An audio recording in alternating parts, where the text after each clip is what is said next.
سلام سلام كبرات خاتاتلتي كمين يعلكم سلام لكم أنا سلام يملك مسجن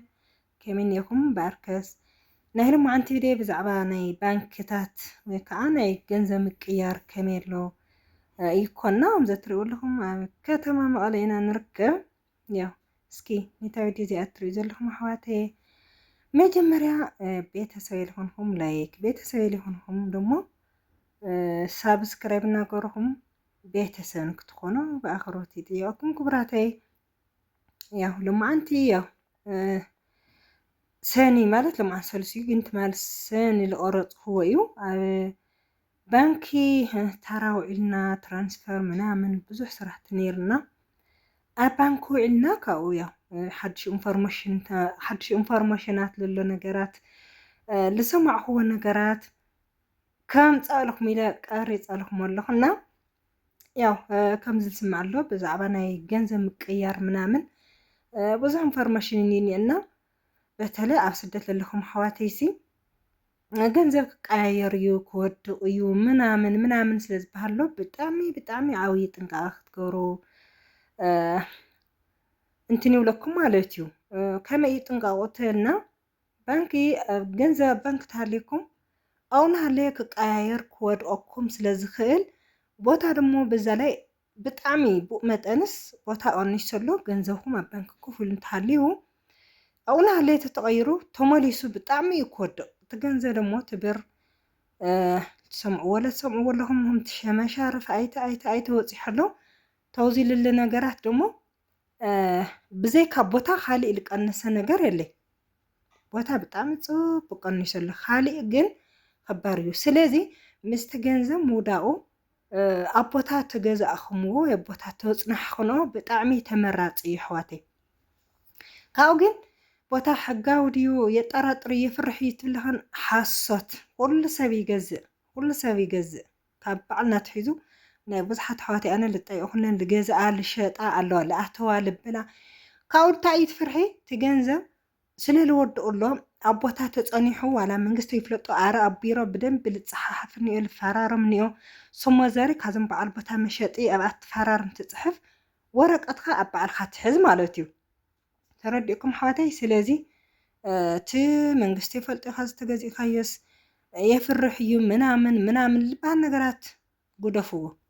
ብኸምኡ ኢና ኣብ ስደት ዘለና እንድሕሪት ንኾን ኣብ ዓዲ ልሎ ኣብ ፅቡቕ ደረጃ ዝፀንሕሎ በዚ ምክንያት እዩ ብፍርሒ ብጠርጣሪ ካዚ ሕጊ የለይ ካዚ መንግስቲ የለይ ካዚ ቦታ ናብ ሶምካ ምዝዋር የለይ ምናምን ዝኮተት እዚ ንድሕሪት እዩ ልመልሰና ኣለና ድሕሪት በቃ ስደት ለና ድሕሪት ንምልሰና ካብቲ ዓዲ ልልወጥ ለሰብ ብዙታት እዩ እና ገንዘብ ክቅየር እዩ ካብኡ በዛ ላይ ክወድቕ እዩ ምናምን ስለ ዝበሃሎ ዓብዪ ጥንቃቐ ገሩ ኣብ ባንክ ለኩም ገንዘብ እንተሳብ ንብረትኩም ድዩ እንተሳብ ቦታኩም ድዩ ክትፅንሕዎ ይሕብረልኩም ኣሕዋተይ ከፍ ኢልና ኢና ውዕልነት ማለት ተራ ከፍ በቃ ተውዒሉ ሲሕደር ለራ ሓደስ ውፃእ የለይ ልትራንስፈር ምላ በቃ ሙሉእ መዓልቲ ኢኻ ኮፍ ትብል እና ብዙሕ ኢንፎርሜሽናት እዚ ኣብቲ ባንኪ ልሰርሑ ድዩ ኣብቲ ናይ መንግስቲ ስራሕቲ ዘለዎም ድዩ ብዙሓት ኣሕዋተይ ሰውሞያ ፈላጣት ኣለዉ ካዚ ባንኪ ስደት ኮይነን ኣሕዋትና እናሰራሓ ለኣከባ ምናምን እኮ ብጣዕሚ እየን ሽወድ ኣለዋ ኣብኡ ኮፍ ኢሉሲ ከምዚ ትገብርኦ ፅቡቕ እምበር ከምዚ ትገብርኦ ፅቡቕ እምበር ትብል ተለዉ ብጣዕሚ ኢካ ትሓዝን ተውዚልለያ ኩሉ እየ ልፈልጦ ተናስደድ በቃ ለይዛ ወርሒ ደሞዝ ላተቐበልካ ለይካሊእ እሳትን ተቐቢልካ ካሊእ ጭንቀት ምውሳኽ እምበይ ተኻሊእ ኣክቲቭ ዝኾነ ተሓሳስባስ ኣውዚሉለ ሰብ እዩ ልሓስብሎ ማለት እዩ ጉደፉ ኣብ ስደት ኮይንናማ በዝሕ ብጭንቀትና ንመልኦ ርእስና ይድንዝዝ ታእዩ ጉድን ድዒ እና ከዚ እውን ያው ዘረባከዩ ዝሓልኩም በተለይ ደቂ ኣንስትዮ ደቂ ተባዕትዮ እኮ ሓደ እምበይ ክንደየናይ ገንዘብ ክህሊ ደቂ ኣንስትዮ ብዙሓት ኒአና ተመላለስቲ ለስራሕና ኣብ ባንኪ ይፅናሕ ገንዘብ ኢና በልኻን ኩሉ ግዜ ልናገራ ንግግር ባንኪ ልፀንሐ ገንዘብ ምንም ትርጉም ከም ዘይብሉ ኣብ መሬት ልፀንሐ ገንዘብ ግን ብጣዕሚ ዓወቶም ዘሎ ኣብ ወርቅና ኣብ ቦታ ልፀንሐ ገንዘብ ኣብ ስዑድ ኮይኑ ክንደ ቦታ ወርቂ ተገዚኡ ክንአላ ልክዕ ቦታ ከም ልገዝኡ ክነሕስቦ ኣረት ወርቂ የብልፅ እንድያ ዕፅፊ ኣይተኮይኑ ሊኸ ትወርቅ እንድያ ትወርቅ ይበልፅ ተሃሊክን ገንዘብ ማለት እዩ ካብ ናብ ባንክ ልኢኽን ኮፍ ተብሎ 2,000 ኢልክን ዋላ ቆንጆ ሃብል ሰንሰለት ተገዚእኽን ናይ ክሳድ እሱ ባዕሉ ቦታ ገዚእኽን ማለት እዩ 140 ገዛእኽን ኣሕስቦ ብጣዕሚ እዩ ከዓ ኣብዚ መፂኻ እንታይ ይልበሃል ወርቅሲ ቁሽሽ እምበር ገራማ ይቀንስን ተውሉ ገራሙ ላይ ይቀንሲ ትውሽውጢት ላይ ኣይቀንሲ እና ሓዋተይ ባንኪ ገንዘብ ክወድኡ እዩ ተባሂሉ ኣውፂኽን ደስ ዝበለክን ምስ ቤተሰብክን ድዩ